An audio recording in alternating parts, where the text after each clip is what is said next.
Emma Ramazan ayının içinde marid adam avvalki bellemeli zadi Müslüman takva düktörlere genişmeli. Az olsa olsun genişmeli, arasında düktörlere genişmeli. Baranın boyuna hadir sen derdin sonra maka ağzın aç diyen adam bolmasın. Her kim olsun taraf. Bu iman, Müslümançılık düşünen adamı genişin. Men şu kurslami, şu atçak katsullami ya iğnelemi aradıdan sonra mı koyanım menende müşkülü var mı? Bir Müslüman düktör olsa sana doğrusunu aydıp verir. Ya iki vakta bir selerlik ben ağdaçarda men fakat atçak kursumi ya şerbetimi anrucu bolor yanık bolsa şona koklavor deyip de aytmalı. O da arasında Müslüman imanlı adam olsa yoğun aydar.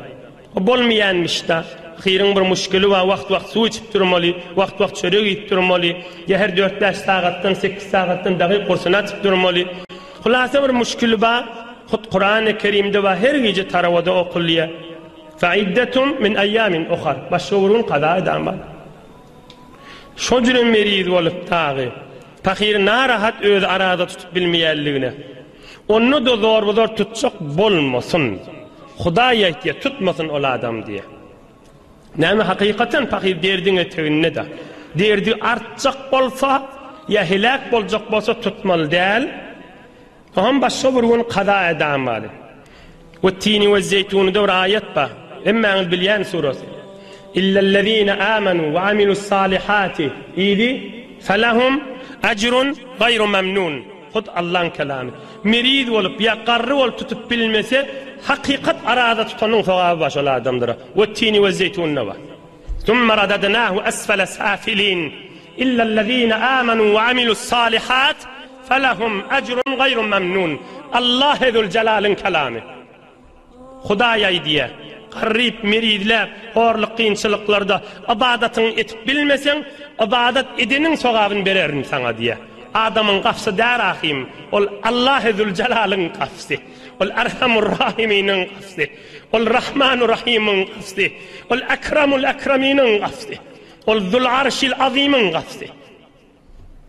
İne merid adamın yankıforum uzurlu olsa Kur'an-ı Kerim'den delil ollu ağzını açar, arada tutanın sevabı bir gün qada edamad. Ve sonram qada etip bilecek değil. Muzmin devamlık derdi var. Hala cavan olsun, hala qarrı olsun. Fıkıh Hanefi'de Cami-ur Rumuz'a diye qarrı adama belli. Tonlan tutup bilmeyecek bolsa.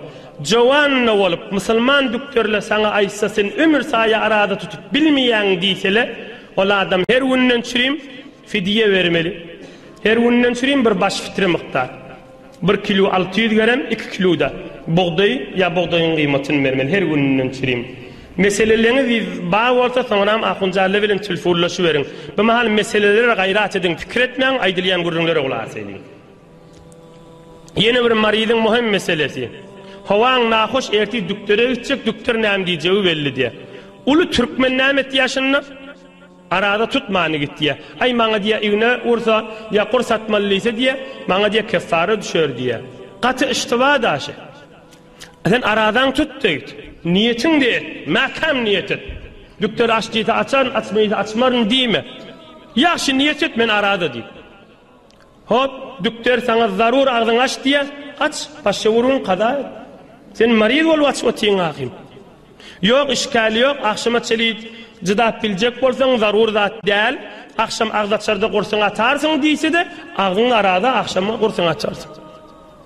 Yine tutmanı gitti adaşına. Ay men keffare düşamasın. Yerde keffare olmalı. Sen bir salim adam. Niyetine diyen arada tutacak. Hop merid olayan açmalı olayan açayan da Huday Kur'an'da icade ver ya. Yine tekrar edin açık olsun. Canın sağ erti düktöre gidecek. Ay nemi diyeceği belli deyip açmayın ağzımı de. Aradan tut de selalin iyi yerine getir. Erti bar. Düktör sana açmalıydı. Düktör can gün yaşarı olacak olsa hemen duracak diye. Yo bolorluk değerliyse ağzını aç bir cevun qada et. Ya mesela sana bir tane serum ya bir tane ampul vuracakmıştık. Eğer serum ampulun vursa öyüne gelip de ay ağzım açıldı deyip çayı içme. Fakat bir gün qada et. Tekrar edeyim. Serum ya ampul vuruldu deyip kan adam gelip çayı içiyordu. Näme ağzym açyldy diýip. Fakat serum ampullon çürüm, ağzym açyldy diýip öýe gelip çay su içmesin, ağzyn açmasın. Akşama çeli saklansın, sonra bir günne qada alsın.